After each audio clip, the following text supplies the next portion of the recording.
Para daming Ayan. So mga kapalangga, ayan, magandang gabi. Bati ka dun. Bati. Ayan, magandang gabi. Ayan ang aking dog na si Cassie. Ayan, oh. Hello. You see, hello. Hello. Kulit ng aking dog. Ay mga kapalangga, si Cassie. Yung aking dogs. Ayun mga kapalangga, good evening. Kapag may alaga tayong dogs mga kapalangga, so mahalin natin siya, no? Mahalin natin sila, tratuhin natin silang parang tao din.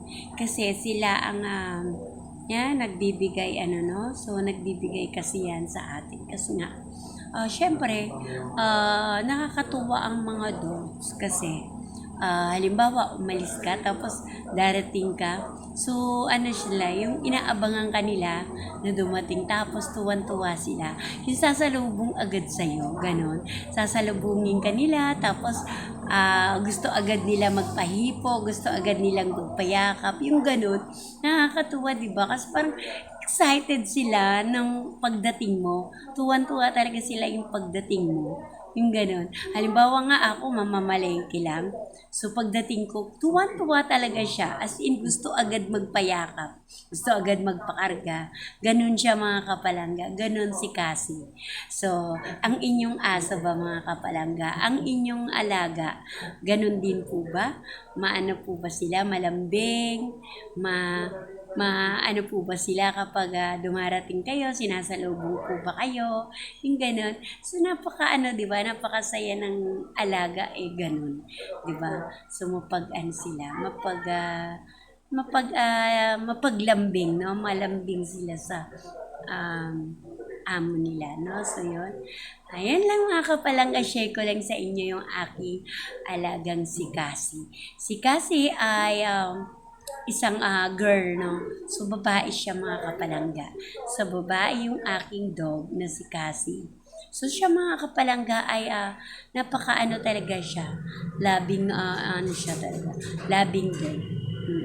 Kasi, every, talaga siya, lagi siyang, sa akin. Lagi siyang nandyan, yung parang gusto niya laging nakahag, gusto niya lagi siyang nakaano sa akin, yung buntot ng buntot, gano'n. Halimbawa, gising siya, tapos gising ako. Tapos siya, yung kung saan kayo, yung saan ako, nandun din siya, gano'n. So, kapag matutulog ako, pupunta na akong kwarto, nandun din siya, gusto niya rin pumunta rin.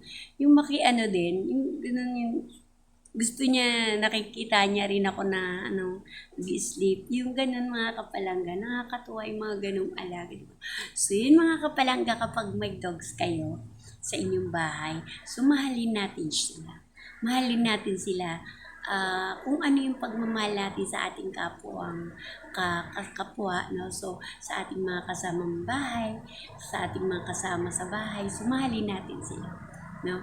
So, alagaan natin sila ng maayos. So, mahalin natin sila. Kasi, sarap ng mapagmahal din nyo sila, no? So, kapag mahal mo kasi sila, madarama mo rin na mahal ka rin niya. Mamahalin ka rin nila, no? So, ganun ang mga dogs. Ganun ang mga pet mo. So, yan mga kapalangga. Thank you and God bless everyone. Kung nagustuhan niyo yung kwento ko.